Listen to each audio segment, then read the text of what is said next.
देखिए, औरंगाबाद किसी ज़माने में एशिया का फास्टेस्ट डेवलपिंग सिटी कहा जाता था। बड़ी बड़ी इंडस्ट्रीज़ यहाँ पे आती थी। पिछले कुछ सालों से यहाँ पर इंडस्ट्री आना बंद हो गई। अगर हम देखा जाए तो पिछले कुछ सालों के अंदर यहाँ पे इंडस्ट्रियल लैंड का एक जो गोरख धंधा जो सामने आया है, उसे देखते हुए ये बात पूरी जिम्मेदारी के साथ मैं कह सकता हूँ कि जो इंडस्ट्रीज़ मिनिस्टर, महाराष्ट्र के इंडस्ट्रीज़ मिनिस्टर थे सुभाष देसाई साहब, वो हमारे भी पालक मंत्री थे। औरंगाबाद में उन्होंने अपने 5 साल के अंदर कोई इंडस्ट्री तो लाए नहीं, लेकिन जो इंडस्ट्री की ज़मीन थी वो ज़मीन को कैसा उन्होंने बेचे है दूसरे लोगों को, वो मुद्दा सामने आया है। ये मामला चिकलठाना इंडस्ट्रियल एरिया का है या वालूज इंडस्ट्रियल एरिया का। जब ज़मीन ली जाती है इंडस्ट्रियल एरिया के लिए तो वो ज़्यादातर केसेस के अंदर किसानों की ज़मीन एक्वायर की जाती है। कई केसेस के अंदर ज़बरदस्ती एक्वायर की जाती है क्योंकि गवर्नमेंट के पास ये इख्तियार होता है कि नहीं, अब जी यहाँ पे है तो हम इंडस्ट्रियल एरिया डेवलप कर रहे हैं, तो वो ज़मीन के ऊपर फिर इंडस्ट्री आ जाती है। वो इंडस्ट्री का प्लॉट जो है वो सब्सिडाइज रेट के अंदर उद्योगपतियों को दिया जाता है।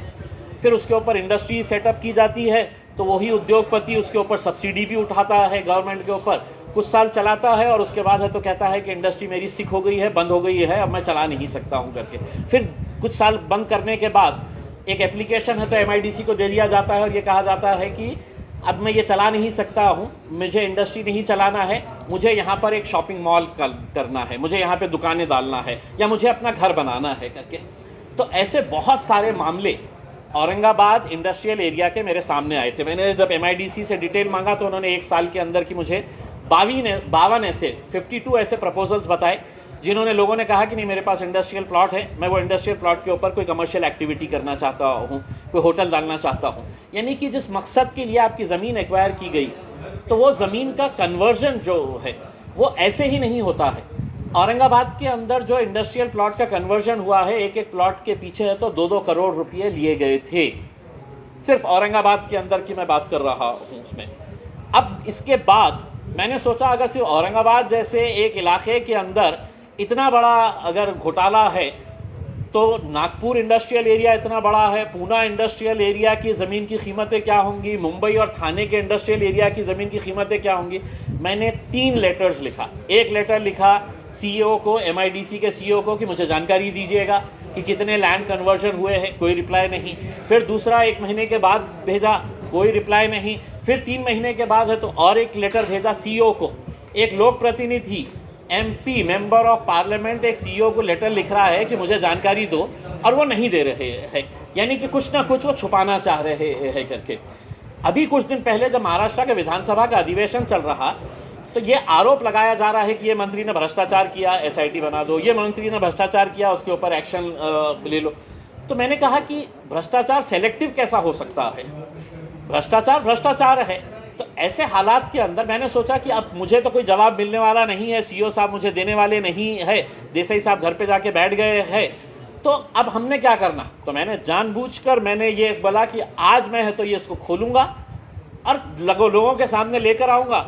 विधानसभा के अंदर अगर उनको लगेगा कि हाँ ये मुद्दे के अंदर जान है तो वो मांग करेंगे, सभी लोग मिलकर मांग करेंगे, क्योंकि भ्रष्टाचार के खिलाफ तो पूरा महाराष्ट्र विधानसभा लड़ रहा है।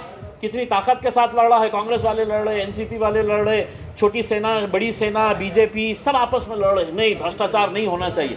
तो मैंने एक भ्रष्टाचार का मुद्दा लिया। अब मेरी उम्मीद है कि महाराष्ट्र की विधानसभा के अंदर अगर तुमको लगता है इसके अंदर कुछ तो भी है तो आप इंक्वायरी करिएगा, अगर नहीं है तो भ्रष्टाचार जिंदाबाद आपके पीरियड के अंदर, उसमें और क्या बात है। नारायण राणे पर भी आरोप लगाया। देखिए, ये जब ये मामला सामने आ रहा था कि बहुत सारा इंडस्ट्रियल लैंड कन्वर्ट किया जा रहा है करके, जैसा एक मामला सामने जब आया था कि मारुति को कंपनी को है तो इंडस्ट्रियल लैंड दिया गया था थाने के अंदर, उन्होंने इंडस्ट्रियल लैंड एक्वायर किया और बाद में उन्होंने एप्लीकेशन दिया कि नहीं हम यहाँ पे है तो इंडस्ट्री नहीं डाल रहे, हमारा ट्रेनिंग सेंटर नहीं डाल रहे, हमको यहाँ पे है तो हमारी डीलरशिप डालने का है करके।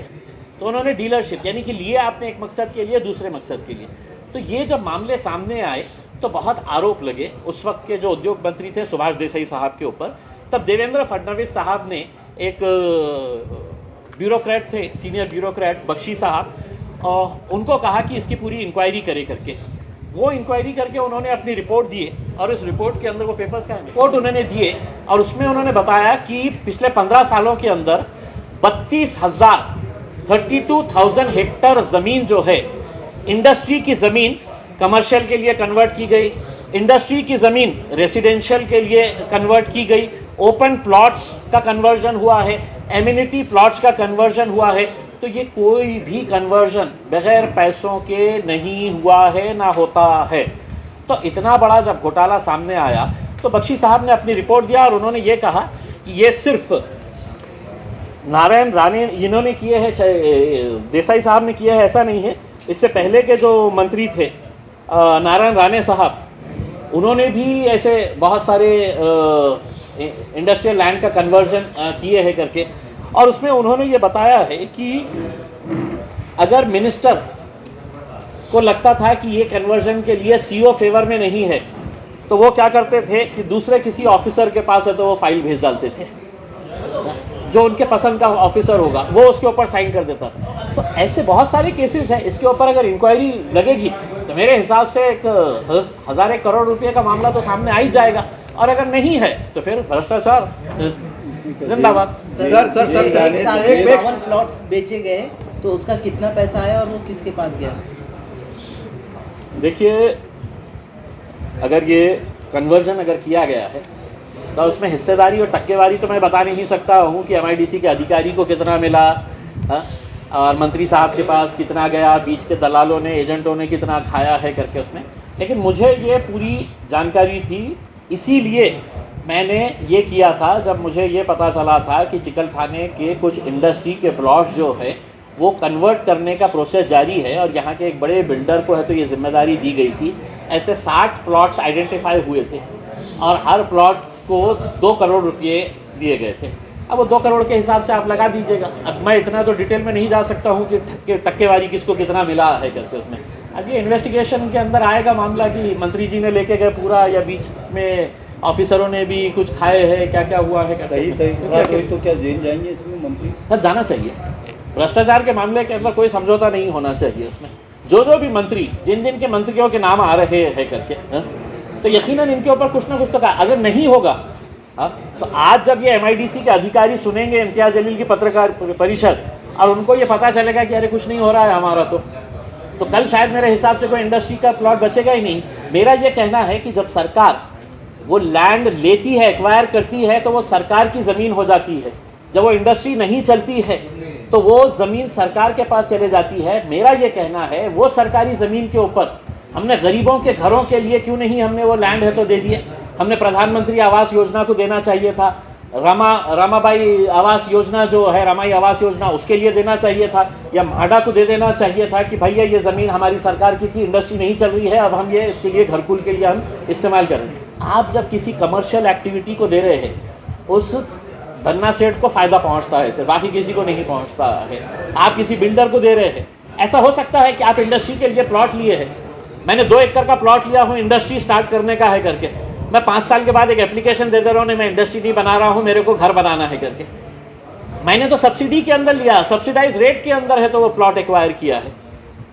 आप एक तरीके से लोगों बोल रहे हैं कि साहब मैं प्रपोजल दे रहा हूँ, मैं इतने लोगों को एम्प्लॉय करूँगा इंडस्ट्री के अंदर, मैं ये इंडस्ट्री डाल रहा हूँ, इंडस्ट्री डाल ही नहीं रहे आप। और बाद में है तो बोल दे रहे कि नहीं मेरे को यहाँ पे मैं थिएटर डालने वाला हूँ, मैं यहाँ पे मॉल डालने वाला हूँ, दुकानें डालने वाला हूँ, या मेरा बंगला बनाने वाला हूँ करके। ऐसे कितने केसेस हैं? हाँ, कितने सारे। सत्तार का भी नाम जमीन घोटाले में जो भी है, उनका नाम भी इस लिस्ट में शामिल है क्या आपकी? नहीं, मेरा ये इसके अंदर कुछ भी नहीं है इसके अंदर। लेकिन मैं क्या बोल रहा हूँ, जो भी मंत्री है, जो भी मंत्री है, जो भी आमदार है, जो भी खासदार है, अगर इस तरह के इसके अंदर किसी के अंदर भी शामिल हो, तो सबसे बड़ी जिम्मेदारी ये होती है, क्योंकि हम लोक प्रतिनिधि है, और लोक प्रतिनिधि को ही अगर ये अधिकारी है तो सुन रहे नहीं कि नहीं हम डिटेल देते ही नहीं है करके, तो क्या छुपाना चाहते हैं सीओ साहब से? मैं ये सवाल पूछना चाहता हूँ और मुझे नहीं जवाब मिला। अब हो सकता है कल के दिन है तो देवेंद्र फडणवीस साहब या हमारे उद्धव ठाकरे साहब कल विधानसभा में खड़े रह के पूछेंगे कि भाई इतने सारे प्लॉट्स जो है वो मेरी आवाज़ वो बनेंगे शायद मेरे हिसाब से, अगर भ्रष्टाचार के खिलाफ वो सही मानों में लड़ना चाहते हैं तो। ठीक है सर, ये इतना बड़ा मामला है और हम समझते हैं बड़े बड़े मामले में बड़ी बड़ी मसले गढ़ती नहीं, फंसती नहीं है, और आप खासदार हैं तो क्यों ना आप कोर्ट का दरवाजा खटखटाएं, क्योंकि मामला ऐसे सॉल्व होने वाला नहीं साहब। हम देख रहे हैं मीडिया, मेरा भी अनुभव है जी। आप अगर कोर्ट में जाते हैं, दाद मांगते हैं, कुछ होता है तो जनता भी आपके साथ आ जाएगी, रोड पे आ जाएगी साहब। नहीं साहब, कैसा है कि बहुत अच्छी बात है कि जहाँ पर इंसाफ नहीं मिलता है वहाँ पर अदालत का रास्ता इख्तियार करना चाहिए करके उसमें मैं ऑलरेडी है तो एक PIL फाइल कर चुका हूँ और उसमें मुझे मालूम है कि कितनी मरतबा अदालतों के चक्कर काटने पड़ते हैं। तो मैं तो दिया हूँ और मैंने जब इन्फॉर्मेशन दे दिया तो उसके बाद ये जिम्मेदारी अकेले मेरी नहीं है। अगर आप भ्रष्टाचार के ख़िलाफ़ हैं तो आप भी है तो अदालत का दरवाज़ा खटखटा सकते हैं। पूरी मदद मैं करूँगा आपको, पूरे डॉक्यूमेंट्स मैं दूंगा आपको। कोई भी एक सामान्य नागरिक भी अदालत में जा सकता है करके। अब आप बोलेंगे कि इम्तियाज़ अली तुमने ही ढूंढ के लेके आना पूरा भ्रष्टाचार और तुमने ही सबको फांसी के ऊपर लटकाने का, तो ऐसा मेरे लिए थोड़ा सा दिक्कत हो जा रही है। मैंने दे दिया हूँ, अब जिसको लेना है लीजिए, नहीं लेना है तो चलने दीजिए। सर आपको लगता है कि इस पे इतना ये बम फूटने के बाद मुझे तो आपकी आवाज़ से ऐसा लग रहा है कि बम फूटने वाला है। बहुत बहुत शुक्रिया।